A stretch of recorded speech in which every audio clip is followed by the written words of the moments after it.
स्वागत है आपका रतनगढ़ टाइम्स न्यूज में। मैं हूं राशि। आइए खबरों की ओर बढ़ी। मामला भिंड जिले के उमरी थाना क्षेत्र के रामगढ़ गांव का है, जहां 19 अक्टूबर को घर से स्कूल के लिए निकली छात्रा जब घर वापस नहीं लौटी तो परिजनों ने गुमशुदगी की रिपोर्ट दर्ज कराई थी। परिजनों ने इसको लेकर स्टेट हाईवे पर चक्का जाम भी किया था और एसपी कलेक्टर को आवेदन भी दिए थे, जिस पर गंभीरता से SP Shailendra Singh Chauhan, additional SP Kamlesh Kumar के निर्देशन में डीएसपी हेडक्वार्टर अरविंद शाह के मार्गदर्शन में खुद मोर्चा संभालते हुए सीसी फुटेज, साइबर और मुखबिर तंत्र जैसे कई साधनों के माध्यम से आखिरकार 16 वर्षीय नाबालिग छात्रा की अंधकत का खुलासा करते हुए आरोपी को ढूंढ निकाला।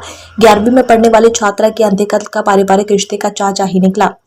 हत्यारा आरोपी भी नाबालिग बताया जा रहा है। पुलिस को गुमराह करने के लिए थाने से लेकर चक्का जाम करने तक आरोपी साथ में रहा ताकि किसी को संदेह न हो, लेकिन फिंगर के डर से खुद के द्वारा सुनाई झूठी कहानी फिर फंस गया आरोपी। आरोपी ने स्वीकार करते हुए बताया कि वह मृतका से एक तरफा मोहब्बत करता था। जब वह पढ़ने के घर से निकली तो करीब 1 किलोमीटर दूर बाजरा के खेतों में जबरन दुष्कर्म करने के बाद इसलिए गला दबाकर हत्या कर दी ताकि किसी को पता न चले।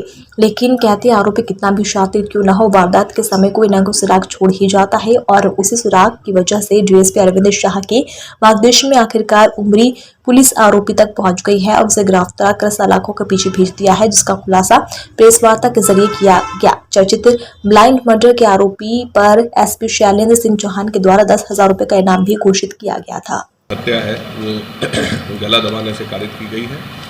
इसमें तत्काल पुलिस ने जो रिपोर्ट आई थी उसके आधार पर और जो हमारे पास साक्ष्य थे उसके बेसिस पर कोशिश की आरोपी का पता लगाने का, लेकिन ये मामला पूरी तरह से ब्लाइंड था। कोई भी किसी तरह के संदेही का या आरोपी का कोई अता पता नहीं था, किसी को किसी पे कोई शक नहीं था।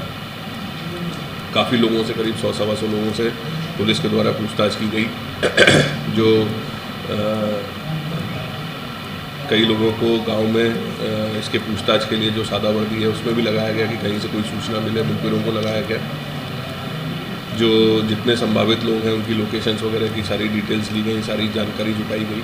कहीं पे भी कोई संदेही के विषय में पता नहीं चला, लेकिन पूछताछ के दौरान जो आरोपी है जब उसको बुला के पुलिस के द्वारा पूछताछ की गई तो पुलिस के सवालों के जवाब उसने जो है वो समाधानकारक तरीके से नहीं दिए और पूछताछ के दौरान उसने फिर एक कहानी बताई जिसमें उसने किसी अन्य 3 लोगों द्वारा इस घटना को करना बताया था, ऐसा उसके द्वारा बताया गया। जब उसके द्वारा बताए गए घटनाक्रम को पुलिस ने मौके पर जाकर उसके वेरीफाई किया तो वो घटना पूरी तरह से झूठी साबित हुई। उसके जो और भी साक्ष्य थे, फिर जब दोबारा उसको पूछताछ की गई तब उसने पूरा घटनाक्रम जो सही तरीके से किस प्रकार से उसने किया है वो पुलिस को बताया। तो बेसिकली लड़की के पीछे पहले भी लगा हुआ था और वो मौके के इंतज़ार में था कि जब उसको मौका मिले तो उसके साथ कोई घटना कारित कर सके। और जिस दिन ये लड़की निकल रही थी उस दिन वो सुबह साइकिल में जब हवा भर रही थी, इस बात की पुष्टि अन्य लोगों ने भी की है, तब इसने उसको स्कूल जाने का देखा और तब ये घर से झाड़ू के लिए जो है खरेरा उसको काटने का कहकर निकला और जहाँ पे जो घटनास्थल है वहीं पर इसने इस लड़की को पकड़ा, तुरंत वहाँ खेत में ले गया। वहाँ इससे जबरन इसने दुष्कर्म करने का प्रयास किया और उसी दौरान जब इस लड़की ने विरोध किया तो इसका गला घोंटकर इसकी हत्या कर दी। उसी दिन इसने जो साइकिल है वो दूसरे के खेत में वहाँ पे रख दी और ये अपने घर चला आया। फिर जब साइकिल मिल गई और अगले दिन जब इसकी घर वाले तलाश करने वाले थे तो साइकिल मिलने के बाद ये थोड़ा घबरा गया और इसने अगले दिन सुबह जाकर जो बैग है वो घटनास्थल से हटा के जहाँ पे बाद में मिला था वहाँ पे इसने उसी दिन सुबह इसको फेंका। तो जितने इसकी बात थी, जितने इसने बताया, वो इसके जितने भी साक्ष्य संभावित थे जो मौके से हमें प्राप्त हुए या अन्य जो भी थे लोगों के द्वारा पूछताछ करने पर, उससे इसकी बताई हुई घटना की जो पुष्टि है वो हुई और उसके उपरांत हमने इसको गिरफ्तार किया। फिलहाल के लिए रतनगढ़ टाइम्स में इतना ही। आप बने रहिए हमारे साथ। नमस्कार। खबरों में बने रहने के लिए रतनगढ़ टाइम्स न्यूज को सब्सक्राइब करें और बेल आइकन को दबाना बिल्कुल ना भूलें ताकि हर खबर की अपडेट आपको मिलती रहे।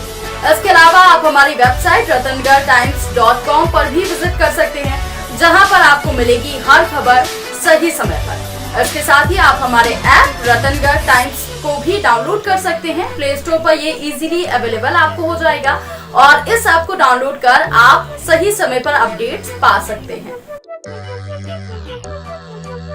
है।